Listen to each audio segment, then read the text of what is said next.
Hello friend, मैं ममता creation में मकर संक्रांति की कथा लेके आई हूँ। विश्वकर्मा की पुत्री संज्ञा का विवाह सूर्य देवता के साथ हुआ था। संज्ञा की बड़ी कोमल स्वभाव की थी, जबकि सूर्यदेव प्रचंड तेजवान थे और संज्ञा के सूर्यदेव की तेज को बड़े कष्ट से सहन कर पाती थी। सूर्य देवता का तेज बहुत अधिक था, जिसे लेकर संज्ञा हमेशा परेशान रहती थी। वह सोचा करती थी कि मुझे किसी तरह ताप आदि से सूर्यदेव की अग्नि को कम करना चाहिए। जैसे तैसे दिन बीतते गए। संज्ञा के गर्भ से मनु, यमराज और यमुना 3 संतानें ने जन्म लिया, लेकिन संज्ञा अब भी सूर्यदेव के तेज से घबराती थी। फिर एक दिन परेशान होकर उन्होंने निर्णय लिया कि वे तपस्या कर सूर्यदेव की तेज को कम करेंगे। लेकिन बच्चों के पालन पोषण के लिए सूर्यदेव को इसकी भनक न लगे, इसके लिए उन्होंने एक युक्ति निकाली। उन्होंने अपने तप से अपनी छाया को स्त्री के रूप में बदल दिया, जिसका नाम सवर्णा था। फिर संज्ञा ने बच्चों और सूर्यदेव की जिम्मेदारी अपनी छाया सवर्णा को दी और कहा कि वे अब से मेरी जगह तुम सूर्यदेव की सेवा करोगे और बच्चों का पालन करते हुए नारी धर्म का पालन करोगी, लेकिन यह राज मेरे और तुम्हारे बीच ही रहे। फिर संज्ञा वहां से चलकर पिता के घर पहुंची और अपनी परेशानी बताई, तो पिता ने डांट फटकार लगाते हुए उसे वापस भेज दिया।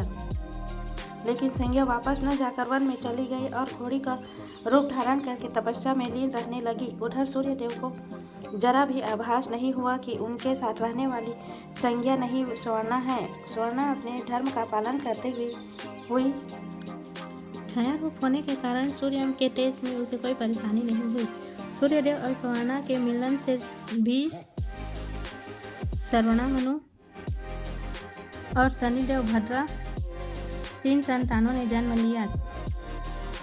छाया शिव की भक्ति में लीन थी। जब शनिदेव छाया के गर्भ में थे तो छाया सूर्य की तेज से भगवान शिव की कठोर तपस्या की। उन्होंने इतनी कठोर तपस्या की कि खाने पीने की सुध तक न रही। भूख प्यास धूप गर्मी सहन के कारण उसका प्रभाव छाया के गर्भ में पल रहे संतान शनि पर भी पड़ा और उसका रंग काला हो गया। जब शनिदेव का जन्म हुआ तो रंग को देखकर सूर्यदेव ने छाया पर संदेह किया और उन्होंने अपमानित करते हुए कह दिया कि यह मेरा पुत्र नहीं हो सकता।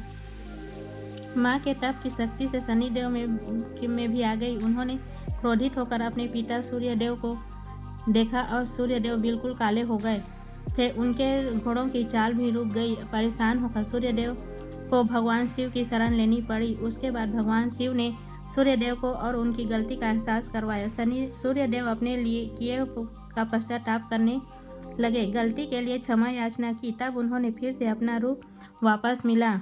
लेकिन पिता पुत्र का संबंध जो एक बार खराब हुआ तो फिर न सुधरा। आज भी शनिदेव को अपने पिता सूर्य का विद्रोही मानते हैं। शनिदेव को उनके पिता सूर्यदेव पसंद नहीं करते थे। इसी कारण सूर्यदेव ने शनिदेव और उनकी माता छाया को अपने घर से अलग कर दिया। इस बात से क्रोध में आकर शनि और उनकी मां ने सूर्यदेव को कुष्ठ रोग का श्राप दे डाला और पिता को कुष्ठ रोग में पीड़ित देखकर यमराज ने तपस्या की। यमराज की तपस्या से सूर्यदेव कुष्ठ रोग से मुक्त हो गए। लेकिन सूर्यदेव ने क्रोध में आकर शनिदेव को उनकी माता का घर कुंभ को जला दिया। इससे दोनों को बहुत कष्ट हुआ। यमराज ने अपने सौतेली माता और भाई शनि को कष्ट दिया। कष्ट में देख के उनके कल्याण के लिए पिता सूर्य को समझाया और यमराज की बात मानकर सूर्यदेव शनि से मिलने उनके घर मकर पहुँचे। कुंभ में आग लगने के बाद वहां से सब कुछ जल कर गया था, सिवाय काले तिल के। शनिदेव काले तिलों को अपने पिता सूर्यदेव को समर्पित करने के लिए अपने साथ बांधकर अपने दूसरे घर मकर में ले आए थे। इसीलिए शनिदेव ने अपने पिता सूर्यदेव की पूजा काले तिल से की। तभी से मान्यता है कि शनिदेव को तिल की वजह से उनके